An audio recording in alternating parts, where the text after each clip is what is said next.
दुर्लभ दो, तो ये दोनों प्यारी साध संगत जी दुर्लभ है। सुत दारा और लक्ष्मी पापी के भी हो। प्यारी साध संगत जी लक्ष्मी, पुत्र और स्त्री, ये कोई भी हो प्यारी साध संगत जी, चाहे वो डाकू हो, चाहे कुछ भी कर्म करने वाला हो, उसके नेक कर्म है नहीं है, वो सबको जो है प्राप्त है।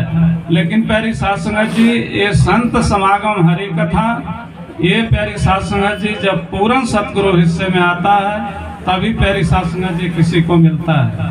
तो आओ प्यारी साध संगत जी, दास भरपूर साध संगत का दर्शन करके दास बहुत खुश है। प्यारी साध संगत जी इस दर पे बोलना क्या है, प्यारी साध संगत जी सभी महापुरुषों ने, चाहे वो गीत का सहारा लिया, चाहे प्यारी साध संगत जी विचार के रूप में, चाहे वो बहन के रूप में, चाहे महापुरुष के रूप में रहे, सभी ने प्यारी साध संगत जी केवल सतगुरु निरंकार और साध संगत के बारे में ही बताया है। और ये आवाज प्यारी साध संगत जी आज निरंकारी मिशन से नहीं दिया जा रहा है। ये जब प्यारी साध संगत जी, ये दास नहीं कह रहा, हमारे ग्रंथों में प्यारी साध संगत जी ये लिखा गया है कि जब होए धर्म की हानि, बाढ़े असुर महाअभिमानी, तब राम मनुज तन धरियो, संत हेतु लीला बहु करियो। ये सतगुरु प्यारी साध संगत जी जब अभी प्यारी साध संगत जी रूहानियत और इंसानियत संग का माता जी ने जो टॉपिक दिया और उस पर प्यारी साध संगत जी बख्शीश की। प्यारी साध संगत जी पैदाइशी तो सब लगता है कि इंसान है, लेकिन अगर हम पैदा होते ही इंसान होते तो प्यारी साध संगत जी कृष्ण जी महाराज को ये कहने की जरूरत नहीं पड़ती मनुर्भाव। प्यारी साध संगत जी मनुष्य बनो। बाबा जी कहते थे कि जब बच्चा पैदा होता है तो उसमें एक इंसान के मुकम्मल गुण होते हैं, लेकिन आगे चल के उसको इंसान बनना पड़ता है। प्यारी साध संगत जी इंसान कैसे बनेंगे? जब प्यारी साध संगत जी सतगुरु से इस निरंकार का ज्ञान होगा तो जितने भी इल्हामी प्यारी साध संगत जी रूहानियत और इंसानियत के गुण होते हैं वो सब सतगुरु निरंकार के अंदर होता है प्यारी साध संगत जी। और जो सतगुरु से ब्रह्म ज्ञान लेकर के इस निरंकार का प्यारी साध संगत जी अपने हृदय में बसा लेता है, इसका सुमिरन करता है। हम देखें प्यारी साध संगत जी, हम यहाँ ज्ञानवान बैठे हैं, हम सतगुरु के पास गए प्यारी साध संगत जी, तो सतगुरु ने हमें 5 प्रण दिया। प्यारी साध संगत जी 5 प्रण ब्रह्म ज्ञान के पहले दिया।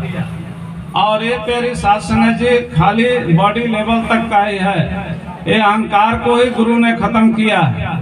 प्यारी साध संगत जी अर्जुन 4 वेदों के ज्ञाता थे। प्यारी साध संगत जी 18 अध्याय हैं, 10 अध्याय तक उन्होंने क्वेश्चन किया है, कृष्ण जी महाराज ने उसका समाधान किया। प्यारी साध संगत जी 11वें अध्याय में जाके कंप्लीट और सरेंडर हो गया, बोला कि हमें नहीं पता है कि सच क्या है और झूठ क्या है, तुम मेरा गुरु है, तुम मेरा भगवान है, तुम मुझे बताओ। कृष्ण जी को मालूम हो गया कि अब इसके पास कोई विद्या नहीं रह गई, एकदम खाली हो गया, अहंकार खत्म हो गया। फिर प्यारी साध संगत जी कृष्ण जी ने उसको ज्ञान दिया, और ज्ञान भी कहाँ मिला? न वहाँ कोई मंदिर था, न वहाँ कोई मस्जिद थी, न कोई गुरुद्वारा था, कुछ भी नहीं था। प्यारी साध संगत जी रथ के ऊपर बैठ के, और प्यारी साध संगत जी कृष्ण जी ने कहा कि देखो अर्जुन, जो तुम मुझे देख रहा है मैं ये नहीं हूँ, तू मेरा विराट स्वरूप देखो। कृष्ण जी ने कहा मेरा विराट स्वरूप देखने के लिए किसी ब्रह्मवेता महात्मा की शरण में जाके हाथ जोड़ के साष्टांग प्रणाम करके कहना होगा, हमें नहीं मालूम है सच क्या है, झूठ क्या है, आत्मा क्या है, परमात्मा क्या है, माया क्या है, ईश्वर क्या है। तो जो ब्रह्म ज्ञानी महात्मा होता है प्यारी साध संगत जी, वो दयालु होता है, वो दया करके इलाही राज खोलता है। और यही हुआ है प्यारी साध संगत जी।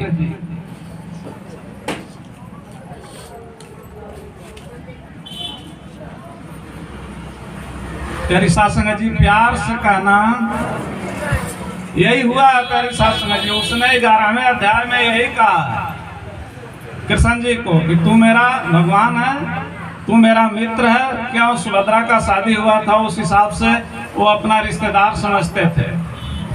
लेकिन प्यारी सास संगत जी जब ये बात कहा तो कृष्ण जी ने कहा, देखो हमारा विराट स्वरूप देखने के लिए जब हम तुमको दिव्य दृष्टि देंगे, आई नॉलेज जिसको बोलते हैं, तभी तुम हमारे इस विराट स्वरूप को देख सकता है। प्यारी सास संगत जी 9 प्रकृति शरीर में बता दिया और फिर इस मुख को खोला और इस इलाही राज को प्यारी सास संगत जी बता दिया कि देखो मैं सब में हूँ और सब मेरे अंदर हैं। प्यारी सास संगत जी कृष्ण जी ने कहा, जो मेरा विराट स्वरूप है इसको शस्त्र नहीं काट सकता, इसको अग्नि नहीं जला सकती, इसको हवा उड़ा नहीं सकता है, इसको पानी गीला नहीं कर सकता है। प्यारी सास संगत जी अर्जुन ने देखा, फिर कहा कि तेरे नीचे नमस्कार, तेरे ऊपर नमस्कार, तेरे दाएं नमस्कार, तेरे बाएं नमस्कार, तेरे पीछे नमस्कार, तेरे आगे नमस्कार। वो देख के बात कही गई। प्यारी सास संगत जी ऐसा नहीं है कि नावेल है लिख दिया, नहीं, वो भगवान की बात थी, भगवान ने बोला था, गुरसिख ने माना था, फिर प्यारी सास संगत जी उसका आज ग्रंथ में नाम है। प्यारी सास संगत जी आओ, कृपा करो, रहमत करो, बख्शीश करो। मनुष्य का मूल उद्देश्य है प्रभु परमात्मा की प्राप्ति, और यह प्राप्ति केवल सतगुरु से होती है। प्यारी सास संगत जी अगर हिंदू मैथोलॉजी में लिखा है कि बिन गुरु भवनि तरह न कोई, जो बिरंच शंकर सम होई, तो इस्लाम ये नहीं कहता है कि बिना गुरु का, बिना कामिल मुर्शद का ये मारिफत इल्म हासिल होगा। उसमें भी इस्लाम में प्यारी सास संगत जी आता है, उसमें आता है कि बगैर कामिल मुर्शद के ये मारिफत इल्म नहीं हासिल हो सकता है। प्यारी सास संगत जी हम क्रिश्चियनिटी में जाएंगे तो उसमें भी प्यारी सास संगत जी जीसस क्राइस्ट ने, ईसा मसीह ने कहा है कि I am the way and the truth and the life, no one comes to the father but by me. प्यारी सास संगत जी उन्होंने कहा है कि जीवन का, सच्चाई का रास्ता मैं हूँ, बगैर हमारे थ्रू कोई भी गॉड फादर तक नहीं पहुँच सकता है। अगर हम सिखिज्म में जाएंगे प्यारी सास संगत जी उसमें भी यही बात लिखी है कि भाई रे गुरु बिन ज्ञान न होई, पूछा ब्रह्मे नारदे वेद व्यास कोई। अगर प्यारी सास संगत जी ज्ञान देने की भी पद्धति है, अभी महात्मा राम राम की बात कर रहे थे, गुरु ग्रंथ साहब में लिखा है कि राम राम केहा जग फिरे, पर केहा राम ना होई, गुरु प्रसादी मन अमृत बस ता फल पावे कोई। प्यारी सास संगत जी गुरु प्रसादी ये ब्रह्म ज्ञान को ही कहा है। तो आओ प्यारी सास संगत जी कृपा करो, रहमत करो। भक्ति की भी बात महापुरुषों ने किया, मान जी गीत में गा रहे थे। प्यारी सास संगत जी बाबा गुरबचन सिंह जी ने कहा कि जब तक ब्रह्म ज्ञान की प्राप्ति नहीं होगी भक्ति शुरू नहीं होती है। क्योंकि प्यारी सास संगत जी हम जिसको जानते नहीं है उससे हमारा प्यार नहीं हो सकता है। प्यार तभी होता है कि जब हम उसको जानते हैं। अगर प्यारी सास संगत जी बाबा जी एक दफा कहने लगे कि इस दुनिया में जितने भी पीर पैगंबर और तारी पुरुष आए सतयुग से लेके आज तक, प्यारी सास संगत जी ना उनका खान पान एक था, ना उनका पहनावा एक था, ना उनकी संस्कृति एक थी, ना उनकी भाषा एक थी, लेकिन जो मैसेज था सभी का एक ही था। और ये गुरु का प्यारी सास संगत जी यही पहचान है। पूर्ण गुरु की पहचान करना है तो हम कैसे करेंगे? पूरे गुरु का सुन उपदेश, पार ब्रह्म निकट कर पे, पूरे गुरु की यही निशानी, पार ब्रह्म निकट कर जानी। आज हम देखें सतगुरु माता जी हमको 5 प्रण दिए, 9 प्रकृति बताए हैं और 10वां इस ब्रह्म को प्यारी सास संगत जी 2 तलियों में बताया। अब प्यारी सास संगत जी कभी कभी दास को दाएं बाएं से सुनने के लिए मिलता है कि 2 तली में भगवान कैसे मिल सकता है। प्यारी सास संगत जी अगर भगवान राम को, भगवान कृष्ण जी महाराज को और अष्टावक्र जी ने राजा जनक जी को दिया, और प्यारी सास संगत जी मोहम्मद साहब के पास जो भी आए उनको जो है ये मारिफत इल्म दिया, तो प्यारी सास संगत जी भगवान राम जाते हैं, वशिष्ठ जी के यहाँ दरवाजा खड़काते हैं। प्यारी सास संगत जी वशिष्ठ जी बोलते हैं कि कौन? प्यारी सास संगत जी वो कहते हैं कि मैं यही जानने के लिए आया हूँ कौन हूँ। प्यारी सास संगत जी अंदर बुलाते हैं, वचन विलास करते हैं और कहते हैं कि राम, इस रमे हुए राम को जान लो। राम रमत है सब में रमे सोई राम। भगवान राम ने कहा कि हम आ जाएंगे कभी गुरुजी, कोई बात नहीं है। आज भी हम बात करते हैं, लोग बोलते हैं समय नहीं है। राजमाता जी कहते थे कहो भगवान की बात सुनने के लिए, तो बोलेंगे हमको मरने के लिए टाइम नहीं है, आप संगत में बुला रहे हो। तो प्यारी साध संगत जी, भगवान राम जब अंदर गए, जब उन्होंने कहा, जब इनकार किया, तो एक फूल पड़ा हुआ था, प्यारे साध संगत जी पकड़े और ऐसे ही मसल दिया और कहा कि राम, फूल को मसलने में देर हो सकती है, इस रमे हुए राम को जानने के लिए इतना भी टाइम नहीं लगता है। प्यारी साध संगत जी, इसके अंदर ही नीचे ऊपर बीच में ये नव प्रकृति को हटा दिया और गुरु ने दर्शन करा दिया इस रमे हुए राम का, साष्टांग प्रणाम कर लिया। कृष्ण जी महाराज को 36 प्रकार की विद्याएं प्यारी साध संगत जी संदीपनी गुरु ने दिया, उसमें एक ब्रह्म विद्या था, लेकिन उसका जो विवेक हुआ, जैसे कहते हैं बिन सत्संग विवेक न होई, राम कृपा बिन सुलभ न सोई। कृष्ण जी महाराज का जो विवेक हुआ, दुर्वासा ऋषि के सानिध्य में प्यारी साध संगत जी उन्होंने सत्संग किया, फिर ये जो है विराट स्वरूप का दर्शन उनको हुआ, विराट स्वरूप समझ में आया प्यारी साध संगत जी। तो आओ कृपा करो प्यारी साध संगत जी। इसी तरह से अष्टावक्र जी राजा जनक को प्यारी साध संगत जी उनका शर्त था कि घोड़े को एड़ लगाने के टाइम में जितना टाइम लगता है चढ़ने पर, इतने में ही हमको परमात्मा दिखा दो। प्यारी साध संगत जी उन्होंने नव प्रकृति बताया और एक पैर प्यारी साध संगत जी एड़ लगाए घोड़े में और दूसरे को ऐसे फेंका प्यारी साध संगत जी, यहाँ से लेके यहाँ तक, बोला राजा जनक देख यही निरंकार है, यही परमात्मा है। प्यारी साध संगत जी साष्टांग प्रणाम कर लिए। कहते हैं कि धन राजा जनक है जिन सुमिरन कियो विवेक, एक घड़ी के सुमिरते पापी तरह अनेक। प्यारी साध संगत जी गुरु गोविंद सिंह जी महाराज ने कहा, गुरु गोविंद सिंह जी महाराज ने कहा, जमी जमा के बीच में समस्त एक ज्योति है, न बाद है, न घाट है, न घाट बाद होता है। प्यारी साध संगत जी उन्होंने कहा, न ये घटता है, न बढ़ता है, न कटता है, जैसे कृष्ण जी ने कहा प्यारी साध संगत जी, ना ये टूटे ना मल लगे, ना ये जले न जाए, धनसो मानस नाम का जो गल चल ले पाए। हम ज्ञान ले लिए हैं, गुरु की बात पर नहीं चलेंगे, नहीं मानेंगे, प्यारी साध संगत जी हमारा भवसागर से बेड़ा पार होने वाला नहीं है। तो आओ कृपा करो, रहमत करो प्यारी साध संगत जी।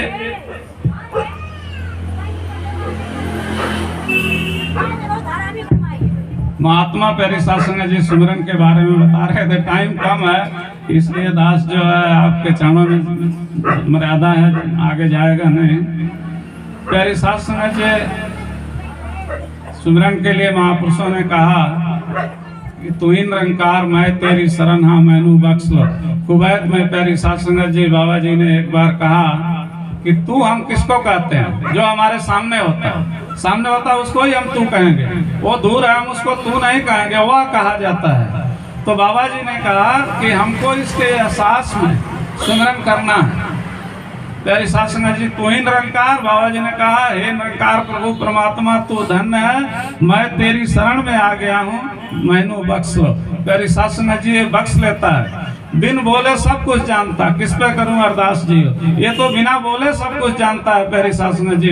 बस शर्त इतना है कि ये जो कह रहे हैं माता सुभिक्षा जी, हम उसको एजीटी जी मान के अपने जीवन में प्यारी साध संगत जी अमल में करते जाएं, हमारा लोक सुखी और लोक सुहेला रहेगा। प्यारी साध संगत जी एक महात्मा गया बाबा हरदेव सिंह जी के पास, वो कहने लगा बाबा जी आप हमको टेलीफोन दे दो, हम आपसे आशीर्वाद लेते रहेंगे। तो बाबा जी ने कहा लिख लो। अब प्यारी साध संगत जी कागज कलम लेके आया, बाबा जी ने कहा तू ही निरंकार, बोलता बाबा जी ये तो सुमिरन है, हम आपका टेलीफोन चाहिए। तो बाबा जी ने कहा मेरा तो यही टेलीफोन है, तू ही निरंकार, मैं तेरी शरण हाँ मैनू बख्श लो। प्यारी साध संगत जी गुरु का यही टेलीफोन है, जो गुरु ने हमें सुमिरन दिया है और जैसे दिया है ऐसे ही करना है, लेकिन एहसास के साथ में। जब तक प्यारी साध संगत जी इसका एहसास नहीं रहेगा, दास आपके चरणों में रखेगा, जैसे आप सभी दास को देख रहे हो, दास आप सभी को देख रहा है, इसी तरह से इस परमात्मा को देखा जा सकता है। ये निरंकारी मिशन और दुनिया के जितने भी मिशनरी हैं उसमें कोई फर्क नहीं है। बाबा जी ने कहा किसी भी तरह से पूजा पाठ नमाज रोजा जो भी करते हो करो, मुबारक है, लेकिन जिसकी भक्ति करते हो पहले उसको जानो। पहले दर्शन मगरों प्रीति, और फिर कोई जाप करे, कहें अवतार बिना पर देखे जाप नहीं विरलाप करे। आओ प्यारी शासन जी कृपा करो, रहमत करो, बख्शीश करो, हम बहुत बड़भागी हैं। प्यारी शासन जी विश्वास की बात आती है, दास एक बात रख के आपसे इजाजत चाहेगा। निर्मल जोशी जी प्यारी शासन जी मिशन के बहुत बड़े प्रखर महात्मा हुए हैं। प्यारी शासन जी वो महात्मा का गुरु तो बता दिया है कि मैं भी जो है निरंकार हूँ, तू भी निरंकार है। प्यारी शासन जी अगर इस निरंकार परमात्मा को शस्त्र नहीं काट सकता, अग्नि नहीं जला सकती, हवा नहीं उड़ा सकता, पानी भिगो नहीं सकता है, तो आत्मा को भी प्यारी शासन जी शस्त्र नहीं काट सकता, अग्नि नहीं जला सकती, हवा उड़ा नहीं सकता, पानी भिगो नहीं सकता है। ये दोनों का एक ही रूप है प्यारी शासन जी। लेकिन ये कब होता है? जब सन्मुख हो जीव मोहि जब है, जन्म कोटि अघनाशय तब है। सतगुरु क्या करता है? इस आत्मा रूपी स्त्री को इस परमात्मा रूपी पुरुष के साथ में शादी करा देता है, अपने विराट स्वरूप का दर्शन करा देता है। उपनिषद में आत्मा को स्त्रीलिंग कहा है, परमात्मा को पुल्लिंग कहा है। अब प्यारी शासन जी शादी तो हो गई है, और प्रीत नम्रता समदृष्टि संत जनादा गहना है, इस तो बड्डा जेवर भाड़े अंदर रहना है। और प्यारी शासन जी एक बच्ची है, उसका शादी हो गया, सारे गहने कपड़े सब खरीद के लाए, घर में रख दिया। उस बच्ची को पहनाएंगे नहीं, वो बच्ची उसको धारण नहीं करेगी, प्यारी शासन जी उसका शोभा नहीं बढ़ सकता है। उसका प्यारी शासन जी शोभा तभी बढ़ेगा जब वो सारे गहनों को पहनेगी, फिर प्यारी शासन जी उसका शोभा बढ़ता है। इसी तरह से प्रीत नम्रता समदृष्टि ये सदगुरु ने हमें बताया है, ये कहना हमको पहनना पड़ेगा प्यारी शासन जी। समदृष्टि की बात करते हैं, समदृष्टि उसी की होती है जैसे कहा कि सिया राम मैं सब जग जानी करम प्रणाम जोर जुग पानी। जिसके पास सतगुरु से ब्रह्म ज्ञान होता है वो कण कण में देख सकता है। माता सुदीक्षा जी दास रात को सुन रहा था विचार हजूर का, उन्होंने प्यारी शासन जी फरमाया कि जब तक सतगुरु से इस निरंकार का ज्ञान नहीं प्राप्त होगा, हम कण जो है भगवान नहीं मान सकते हैं, हम कण में परमात्मा को नहीं देख सकते हैं। हम तो रहते ही हैं परमात्मा में, निरंकार में ही रहते हैं, लेकिन इसका मालिक सतगुरु है प्यारे शासन जी। बिना सतगुरु किना ना पाया, किसी को भी नहीं मिला है। तो दास जो बात कर रहा था वो महात्मा को प्यारी शासन जी शरीर में रोग लग गया, महात्मा को रोग नहीं होता है, महात्मा तो निरंकार होता है। आत्मा निरंकार से मिल गई, ये इसका रूप हो जाती है, फिर ये शरीर से उड़ जाता है, फिर प्यारी शासन जी भक्ति शुरू करता है। तो महात्मा को प्यारी शासन जी शरीर में रोग लग गया, बड़ा रोग था, हॉस्पिटल से दवाइयाँ चल रही थी। तो बाबा हरदेव सिंह जी प्यारी शासन जी गए वहाँ एरिया में, महात्मा जहाँ रहते थे, तो वो प्यारी शासन जी महापुरुष आया हजूर का दर्शन करने के लिए। तो बाबा जी ने कहा कि जोशी जी कैसी तबीयत है आपकी, ठीक है? तो प्यारी शासन जी बाबा जी ने उन्होंने कहा सच्चे बादशाह तेरी कृपा है, तू तो जानहार है, तू तो सब कुछ जानता है और हमसे पूछ रहा है तबीयत ठीक है कि नहीं ठीक है। तो प्यारी शासन जी बाबा जी ने कहा आप एक काम करो, ये जो होम्योपैथिक के सफेद छोटी छोटी गोली होती है ना, बाबा जी ने कहा ये खाया करो। प्यारी शासन जी अब दास जैसा होता तो बोलता इतनी बड़ी बीमारी है, ये होम्योपैथिक से कैसे ठीक होगी? वो महात्मा बोले सतवचन हजूर। और प्यारी शासन जी वही खाने लगे। एक और तबीयत बिगड़ती गई, एक महात्मा आया, माया उसको बहुत दिया था सतगुरु ने, वो आके बोला जोशी जी आप चलो एम्स में चलते हैं, जितना पैसा लगेगा हम लगाएंगे और आपके शरीर का जो है इलाज कराएंगे। प्यारी शासन जी ध्यान से सुनना ये बात। वो महात्मा कहने लगा, जोशी जी कहने लगे कि महापुरुषों आपकी सेवा मुबारक है, ठीक है, आप बहुत अच्छे विचार हैं आपके, मुबारक है, लेकिन आप दवा करा देंगे 2-4 साल ज़्यादा मैं जिंदा रह सकता हूँ, लेकिन गुरु की बात कट जाएगी तो फिर जी के क्या फायदा है? आओ प्यारी शासन जी, हर श्वास में सतगुरु का सुमिरन करते हुए अपना जीवन हमको बिताना है। बाबा जी से कहा एक महापुरुष, आप बोलते हैं कि श्वास श्वास सुमिरन करो, कैसे करेंगे? खेती करते हैं, गृहस्थी करते हैं, नौकरी है, दुनिया भर का बात बताया। बाबा जी ने कहा कि श्वास श्वास सुमिरन किया जा सकता है। तो बोले कैसे होगा? तो बाबा जी ने कहा कोई भी काम आप स्टार्ट करते हो, चालू करते हो, पहले एक बार इसका एहसास कर लो, इसको देख लो, 5 प्राण याद कर लो, 9 प्रकृति को हटा दो, 10वां ब्रह्म जो है 2 तलियों में है, जैसे मुख में जमी जमा में दास ने कहा पहले के महापुरुषों को हुआ, वही पैगाम इस मिशन से आज दिया जा रहा है। तो आओ प्यारी शासन जी, टाइम हो गया है, दास जो है आगे आपका समय नहीं लेगा। ये परिवार